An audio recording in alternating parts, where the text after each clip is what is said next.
Di video pembelajaran kali ini kita akan mempelajari mengenai api dan ledakan, lalu bagaimana pengendalian dari kebakaran. Kita akan langsung lanjut ke slide berikutnya. Oke, sebelum kita membahas lebih dalam, kita harus sama-sama memahami definisi dari api. Jadi dalam video ini, pokok pembahasannya adalah api dan ledakan, di mana biasanya ledakan itu bisa terjadi karena adanya kebakaran. Kebakaran yang sangat besar bisa menyebabkan ledakan, dan sumber dari kebakaran itu sendiri adalah karena adanya api. Api adalah suatu massa zat yang sedang berpijar dari suatu proses reaksi kimia, khususnya adalah reaksi oksidasi, yaitu reaksi oksigen dengan bahan lain. Di sini bahan lainnya adalah material yang mudah terbakar atau fuel. Secara cepat dan diikuti dengan pelepasan energi atau panas, sehingga reaksi pembentukan api itu bersifat eksotermik karena dia melepas panas, alias delta H-nya adalah negatif. Dia akan melepas panas secara terus-menerus. Oke, mungkin kalian sudah sering sekali mendengar tentang segitiga api atau dengan kata lain ada 3 hal yang bisa menyebabkan api itu terbentuk. Yang pertama adalah oksigen yang terkandung di dalam udara, ada 21% oksigen dan 79 nitrogen. Kemudian ada heat atau ada sumber panas. Kemudian ada fuel. Di sini fuelnya kita sebut atau sebagai istilah dari material yang mudah terbakar. Heat di sini ada beberapa contoh, yaitu adanya api terbuka, ada permukaan panas, ada percikan dan lelehan, ada gesekan logam, energi listrik, dan gas bertekanan. Hal-hal tersebut itu bisa masuk ke dalam kategori heat yang menyebabkan api dapat terbentuk. Yang kedua adalah fuel. Di sini material yang mudah terbakar. Ada 4 contoh untuk gas, cairan, dan padatan. Ada 3 contoh ya. Untuk gas di sini ada LNG, ada LPG, ada hidrogen, ada asetilen. Kalau cairan ada gasolin, bensin ya, minyak tanah, ada plitur, thinner, alkohol, bensin. Dan kemudian untuk bahan padat ada batu bara, kayu, kertas, kain, lilin, lemak atau fat, plastik, gula, tepung, kulit, dan gabus. Dari contoh-contoh ini adalah fuel yang menyebabkan terjadinya api atau material yang sangat mudah terbakar. Ketika ada heat, kemudian ada fuel, lalu ada oksigen bertemu, maka muncullah fire atau api. Ini yang kita sebut sebagai segitiga api atau fire triangle. Nah, sekarang ada satu istilah tambahan yaitu tetrahedron of fire. Apa itu tetrahedron of fire? Kita akan lanjut ke slide berikutnya. Berikut ini adalah tetrahedron of fire. Jadi kalau kalian sudah sering mendengar mengenai segitiga api atau ada 3 elemen yang dapat menyebabkan munculnya atau terjadinya kebakaran atau munculnya api. Nah, sekarang kita akan belajar atau sama-sama memahami yaitu tentang tetrahedron of fire. Jadi ada 4 elemen sebetulnya yang bisa menyebabkan munculnya api dan bahkan munculnya ledakan. Di sini sama seperti segitiga api, ada fuel atau material yang mudah terbakar yang menyebabkan proses pembakaran, berarti reaksinya kita sebut sebagai reaksi pembakaran ya atau combustion. Kemudian ada oksigen dan ada heat. Lalu tambahannya adalah uninhibited chain reaction. Karena yang sudah saya sebutkan di slide sebelumnya bahwa ada reaksi kimianya. Apalagi misal kalian sedang mereaksikan sesuatu, kemudian adanya pelepasan energi sehingga muncul kebakaran. Nah, reaksi yang sedang berlangsung itu tidak serta-merta bisa berhenti karena adanya pembakaran, justru dia akan susah untuk dihentikan, sehingga reaksinya akan terus-menerus berjalan selama ada temperatur yang mendukung. Temperaturnya tadi disebabkan oleh munculnya api atau disebabkan oleh adanya kebakaran. Jadi di sini ada beberapa definisi mengenai fuel tadi, yaitu flammable material yang menyebabkan proses pembakaran.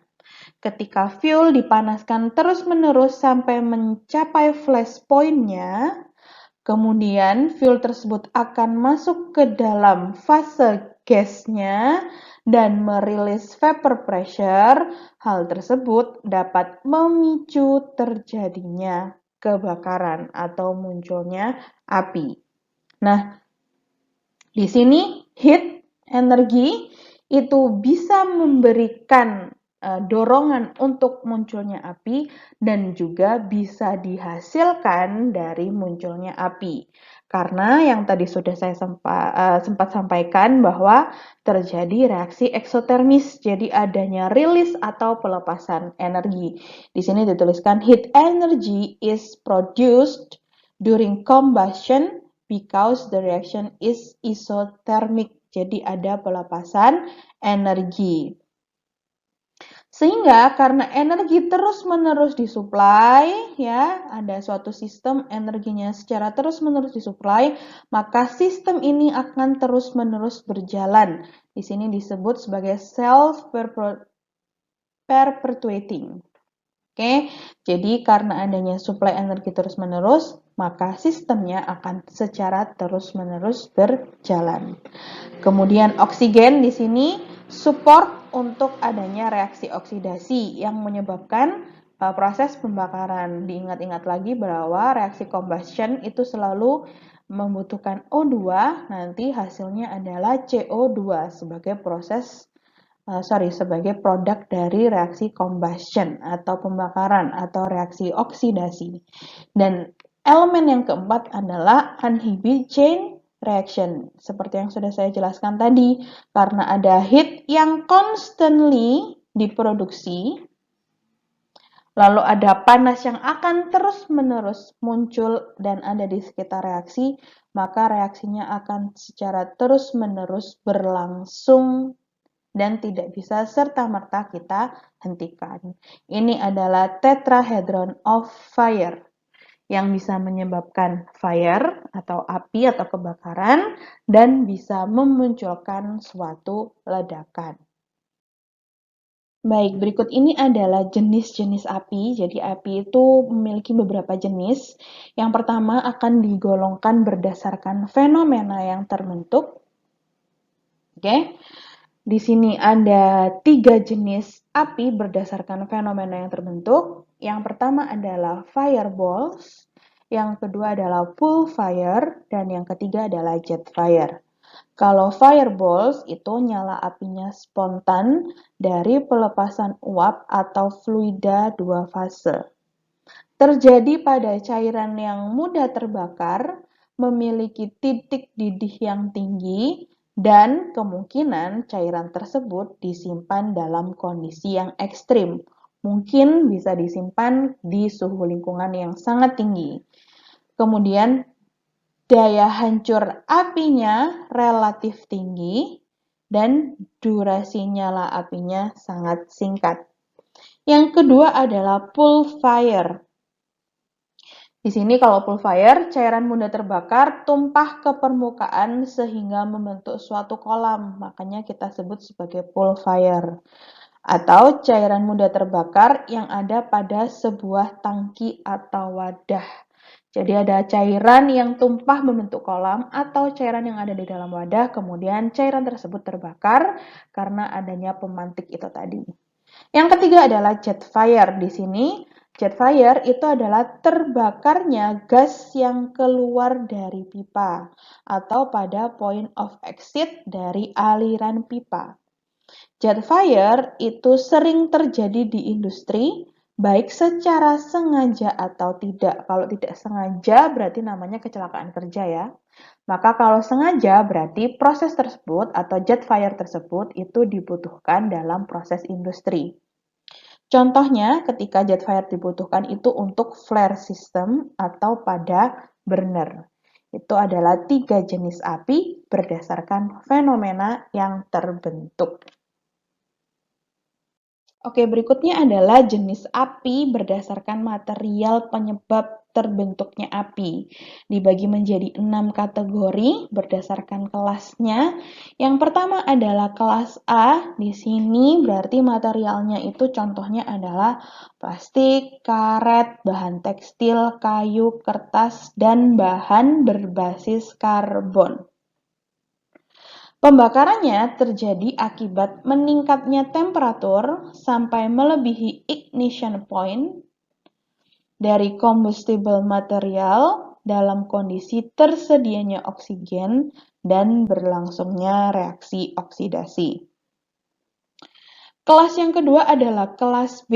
Di sini contohnya adalah cairan yang mudah terbakar, seperti bensin, minyak tanah, atau cairan hidrokarbon. Pemadamannya dilakukan dengan menghambat reaksi oksidasi. Kelas yang ketiga atau kategori yang ketiga adalah kelas C. Di sini materialnya adalah gas hidrokarbon, contohnya metana, LPG, dan gas combustible seperti hidrogen dan sikloheksana. Kelas C hanya dapat dipadamkan menggunakan powder. Kategori berikutnya adalah kelas D. Di sini materialnya adalah berupa logam. Ada logam, terus ada natrium, ada titanium, magnesium, kalium, steel, uranium, dan juga kalsium. Pemadamannya dilakukan dengan menyerap emisi panas, berarti dihilangkan sumber panasnya. Kemudian kelas E di sini berasal dari electricity, jadi energi listrik yang keluar dari sistem aliran listrik. Pemadamannya harus dilakukan 2 tahap, yaitu harus mematikan aliran listrik, baru melakukan pemadaman apinya. Selama listriknya masih mengalir atau masih ada, maka pemadamannya akan terus-menerus berlangsung. Kategori terakhir adalah kelas F. Di sini ada cooking oil and fats. Berarti minyak ya, minyak yang dimasak dan juga lemak. Ini sejenis dengan kelas B. Pemadamannya bisa menggunakan powder, bisa menggunakan wet chemicals, dan juga bisa menggunakan kain penutup. Pemadamannya juga bisa dilakukan dengan adanya reaksi penyabunan. Jadi dimanfaatkan sumber lemak tersebut atau trigliserida ya untuk dilakukan proses penyabunan atau reaksi penyabunan sehingga pemadaman bisa dilakukan. Oke, pada slide berikut ini ada beberapa istilah yang harus kalian pahami. Ada 4 istilah. Yang pertama adalah flash point, adalah kondisi di mana bahan bakar pada suhu terendahnya mulai membentuk uap dan selanjutnya dalam jumlah yang cukup untuk siap terbakar. Oke. Kemudian istilah berikutnya adalah fire point, suhu terendah di mana suatu zat cukup untuk mengeluarkan uap dan terbakar bila diberi sumber panas. Jadi ini berbeda ya antara flash point dan fire point. Kalau fire point jadi dia sudah mengeluarkan uap dan bisa terbakar. Kalau flash point dia mulai membentuk uap dan cukup siap untuk terbakar. Dua istilah berikutnya adalah LEL atau UEL. LEL adalah Lower Explosive Limit, artinya prosentase minimum, lower ya, jadi minimum, dari konsentrasi campuran uap mudah terbakar dengan udara, oke, dari campuran uap material yang mudah terbakar tadi, tercampur dengan udara, persentase minimumnya. Di bawah limit ini, oksigen dikatakan terlalu sedikit atau kita sebut miskin oksigen, kondisinya miskin oksigen, dan tidak cukup bercampur untuk terbakar. Itu adalah LEL, persentase minimum dari campuran uap material yang mudah terbakar dengan udara. Di bawah LEL, oksigennya dikatakan miskin, kondisi oksigen miskin atau sangat kurang, sehingga sukar untuk terbakar.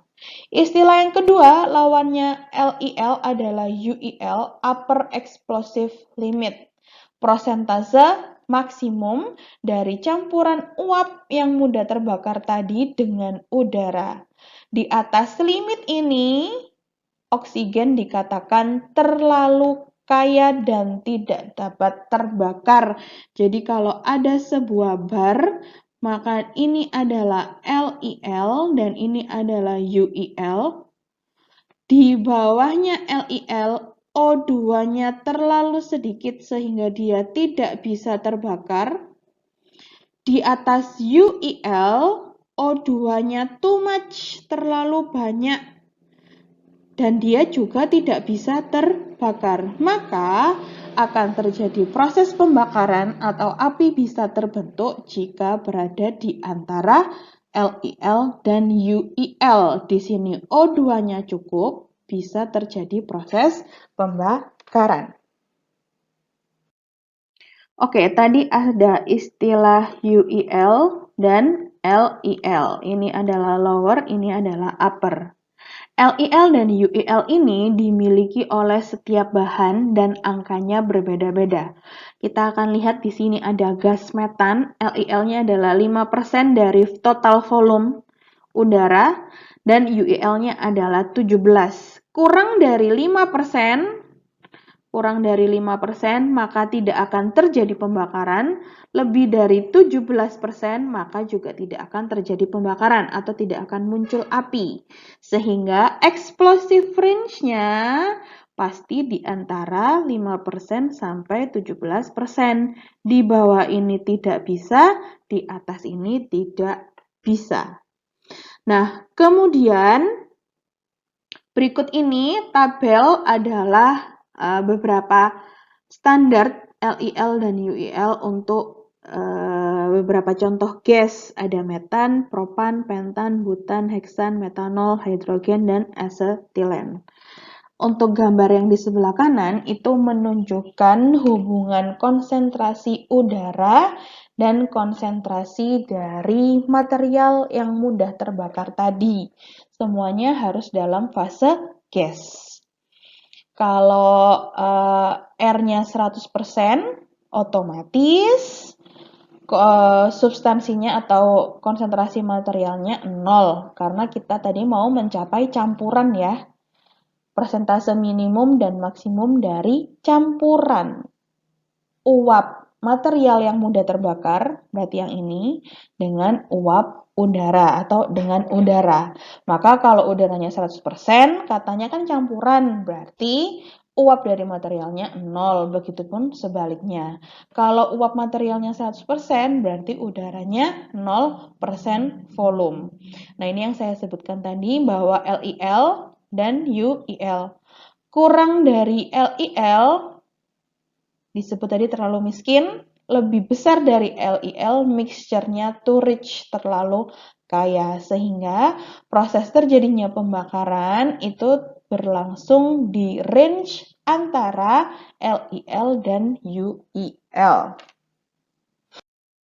Nah, ketika terjadi kebakaran atau muncul api, kalian harus mengetahui bagaimana mengatasi api atau kebakaran tersebut. Step pertama, kalian harus mengetahui apakah kalian harus fight or flee. Apakah kalian harus menyelesaikan atau memadamkan api tersebut atau justru kalian harus lari untuk mencari pertolongan. Jangan menyelesaikan masalah itu sendiri ketika di sini ada 3 poin ya. Ada smoke atau fumes, Kemudian ada kemungkinan bahwa ketika kamu mau memadamkan, kamu akan terjebak oleh kobaran api. Dan yang ketiga, ada panas yang cukup tinggi. Jadi kalau ada 3 poin ini, ada smoke yang cukup besar atau ada fumes yang cukup banyak, kemudian kamu bisa terjebak di antara api tersebut dan tidak bisa keluar, dan juga adanya heat yang sangat tinggi, maka kamu disarankan untuk lari saja mencari pertolongan. Kalau kamu ingin lari, maka jangan lupa kamu harus telepon fire department. Kamu harus menelpon pemadam kebakaran. Sebetulnya untuk melawan pun, untuk fight atau bisa menyelesaikan pemadaman itu sendiri, kamu juga tetap harus menelpon fire department. Jadi ini bukan opsi. Oke, ini bukan opsi. Kamu atau temanmu harus segera menelpon pemadam kebakaran. Dan kemudian, kalau pilihannya adalah fight, maka kamu harus mengetahui cara memadamkan api tersebut. Biasanya cara pemadamannya itu ada dua, menggunakan fire blanket atau menggunakan fire extinguisher atau APAR, alat pemadam api ringan. Nah, ini yang sering ada di laboratorium, yaitu APAR. Atau kamu juga bisa pakai fire blanket. Intinya dari kedua hal tersebut, baik APAR dan juga fire blanket, dia mau memutus rantai segitiga api. Diputus salah satu, mungkin oksigennya dihilangkan supaya apinya mati. Atau panasnya dihilangkan, di sini tadi heatnya dihilangkan supaya apinya mati. Itu adalah prinsip penggunaan APAR dan fire blanket. Ketika kamu mau menggunakan APAR, jangan lupa bahwa kamu harus tahu how to use it.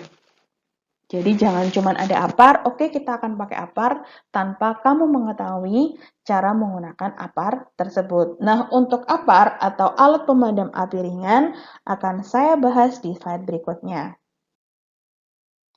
Oke, berikut ini adalah bagaimana cara menggunakan APAR atau alat pemadam api ringan. APAR itu bentuknya seperti ini. Nah, ini adalah APAR. Oke. Di sini ada pencetannya, ada gagang yang digunakan untuk bisa ditekan, kemudian nanti akan keluar bahan atau cairan yang akan kita gunakan untuk memadamkan api. Nah, di sini harusnya ada selangnya ya, seperti gambar ini. Jadi ini bisa kamu squish handle-nya untuk mengeluarkan bahan pemadaman api melewati selang, nanti akan keluar di sini, menyembur. Kalau kamu mau megang APAR, maka peganglah di bagian handle bawah. Megangnya nggak boleh di dua handle. Kalau di dua handle, maka nanti akan tersquish, jadi keluar bahannya. Sedangkan tujuanmu hanya mau memegang, maka pegang di handle yang paling bawah. Biasanya di APAR juga dilengkapi dengan pembacaan tekanan. Di sini bisa digunakan untuk melihat apakah di dalam APAR itu masih ada isinya atau enggak. Kemudian di setiap APAR pasti akan dilengkapi dengan label. Labelnya itu biasanya berisi dengan apa isi APARnya, karena isi APAR beda-beda ya, nanti akan kita bahas. Kemudian tanggal kadaluarsanya kapan, tanggal pengecekannya kapan. Nah, semua itu ada di label yang tertempel di APAR atau alat pemadam api ringan. Penggunaannya kita sebut sebagai PES. Ada pull, ada aim, ada squeeze, ada sweep. Pull, kamu diminta untuk menarik pin. Jadi di APARmu itu di gagangnya gini, ini adalah gagang. Nah, ini ya, nih. Ini tuh ada pinnya, ada semacam jepit peniti gitu. Kalau kamu mau menggunakan APAR, maka tarik dulu pinnya supaya dia bisa tersquish handle-nya. Kemudian setelah kamu tarik pin, arahkan selang tadi atau hose tadi ke arah api, tepatnya ke dasar apinya, jangan ke lidah apinya, karena kita mau mematikan apinya kan, jadi harus ke dasar api, jangan ke lidah apinya. Kalau ke lidah api, salah. Setelah itu, kamu squeeze atau handle-nya kamu pencet dua-duanya, maka cairannya akan keluar, cairan yang ada di dalam apar. Lalu swipe ke kanan, ke kiri, untuk bisa memadamkan apinya tadi. Jadi ada PES, ada istilah PES, pull, aim, squeeze, dan sweep. Nah, berikut ini adalah contoh beberapa macam apar. Di sini ada apar yang berisikan water, ada yang berisi foam, ada yang berisi dry powder, ada yang berisi CO2, ada yang berisi wet chemical, dan ada yang berisi powder jenis lain. Masing-masing apar ini berfungsi untuk memadamkan jenis api yang berbeda-beda. Contoh, api kelas A yang sudah saya jelaskan tadi ya di slide sebelum-sebelumnya bisa dipadamkan dengan menggunakan water, foam, dry powder, atau wet chemical. Contoh lagi, api kelas E khusus untuk electricity hanya bisa dipadamkan menggunakan dry powder dan CO2. Pengetahuan ini harus kamu ketahui sehingga kamu bisa mengetahui ketepatan penggunaan atau pemanfaatan apar. Jangan sampai ketika kebakaran akibat listrik lalu kamu siram menggunakan air. Nah, itu akan menjadi sumber bahaya yang baru. Nah, ini ada beberapa contoh jenis dan penggunaannya. Jenis air atau water digunakan untuk api kelas A. Jenis debu kering, dry powder, untuk api kelas A, B, C. Wet chemical untuk kelas A dan F. Foam untuk kelas A dan B. Karbon dioksida atau CO2 untuk kelas B dan E. Jadi masing-masing apar itu punya isi yang berbeda-beda dan pemanfaatannya juga berbeda-beda tergantung dari jenis apinya. Dia masuk kelas A, B, C, D, E, atau F. Ada 6 jenis api berdasarkan materialnya tadi ya. Nah, untuk memadamkan 6 jenis api tersebut memerlukan apar yang berbeda-beda tergantung isi dari apar dan pemanfaatannya. Nah, berikut ini adalah beberapa tabel yang bisa kalian gunakan sebagai acuan untuk penggunaan jenis apar pada klasifikasi jenis api. Jadi kalau misalnya kelas A itu tadi kan kayu, kertas, kain, itu kalian bisa cek tabel ini. Kalau centangnya 3 berarti dia sangat efektif. Kalau silangnya 3 berarti berbahaya menggunakan apar tersebut. Nah, tabel ini bisa kalian gunakan sebagai pedoman penggunaan apar. Berikut ini adalah keuntungan dan kelemahan penggunaan apar. Keuntungannya, cepat dan sederhana penggunaannya, jadi bisa digunakan banyak orang. Mudah dibawa-bawa karena sangat ringan. Dapat dioperasikan perorangan, jadi setiap orang bisa menggunakan apar dan berusaha memadamkan api atau kebakaran yang sedang terjadi.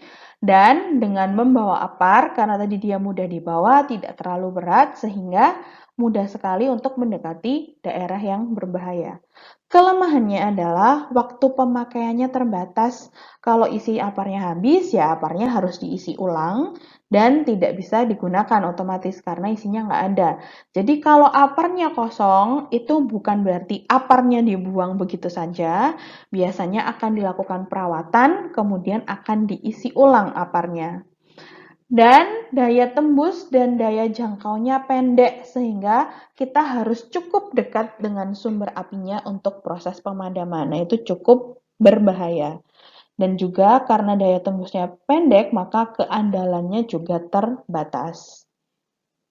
Prinsip pemadaman api itu adalah yang pertama, menyingkirkan salah satu unsur. Jadi tadi ada tetrahedron fire, singkirkan salah satu saja, maka apinya akan berhenti. Di sini cara pertama itu bisa menggunakan cooling atau pendinginan, yaitu memadamkan api dengan air. Nih, disemprot air ke api. Melakukan proses pendinginan. Berarti kalau proses pendinginan, yang akan dihilangkan unsurnya adalah unsur panas. Panasnya mau kamu hilangkan dengan cara cooling atau pendinginan untuk memutus tetrahedron fire atau segitiga api. Cara yang kedua adalah smoothing atau mengisolasi oksigen. Ada sebuah drum yang berisi bahan yang mudah terbakar ya.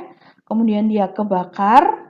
Nah, supaya apinya mati atau berhenti terjadinya proses pembakaran, maka menutup drum yang terbakar. Tutup saja untuk memutus oksigen. Jadi tadi kita harus memutus salah satu unsur ya. Di sini kita putus oksigennya supaya tidak terjadi proses pembakaran. Sehingga tutup drumnya dilakukan untuk supaya terbentuk proses hampa udara. Jadi kalau nggak ada udara, api nggak akan bisa terbentuk. Hal ini juga biasanya kalian lakukan ketika kalian di lab, lalu ada kompor gitu ya, terus terjadi kebakaran, biasanya akan ambil lap basah, kemudian lap basahnya ditutupkan di sini. Harusnya lap basah tersebut diganti dengan fire blanket. Tujuannya sama, dia menutup drum yang terbakar atau memutus aliran oksigennya. Cara berikutnya adalah starvation atau stop supply bahan bakar. Jadi kalau ada sebuah drum, di dalam drumnya itu kebakaran, kita bisa menghentikan suplai bahan bakar dengan cara menutup kran pada tangki yang terbakar supaya aliran fuelnya itu tidak masuk ke dalam tangki. Dan cara berikutnya adalah breaking chain reaction atau memutus rantai reaksi kimia. Biasanya memadamkan apinya yaitu menggunakan apar CO2. Jadi diberi CO2 supaya apinya padam atau kebakarannya berhenti. Nah, berikut ini adalah beberapa penggunaan apar. Ada yang benar dan ada yang salah. Yang salah itu ada di sebelah kiri dan yang benar itu ada di sebelah kanan. Oke, kita bahas yang kiri dulu. Di sini ditulis penggunaan apar yang salah itu adalah jaraknya terlalu dekat. Nah, ini tidak boleh ya. Ini tidak boleh. Kamu tidak boleh terlalu dekat dengan sumber api.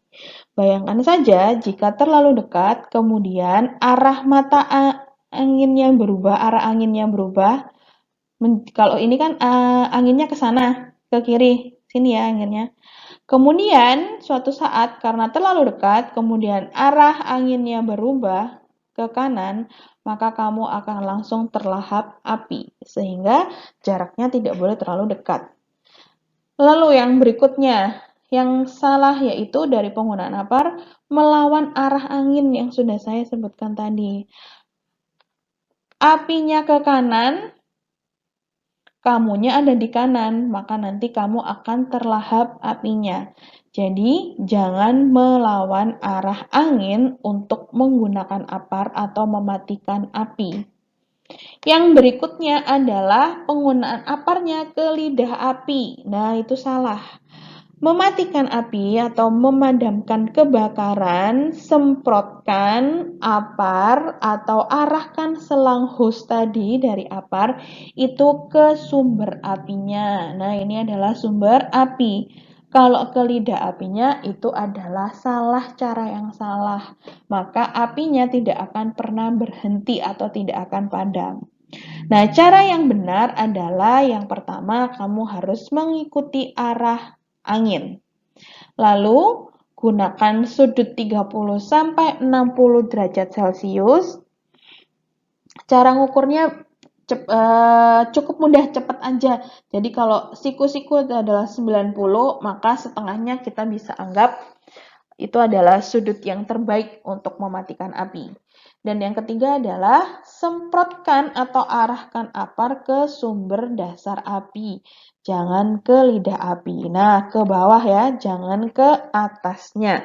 Karena yang mau kita padamkan itu adalah sumbernya.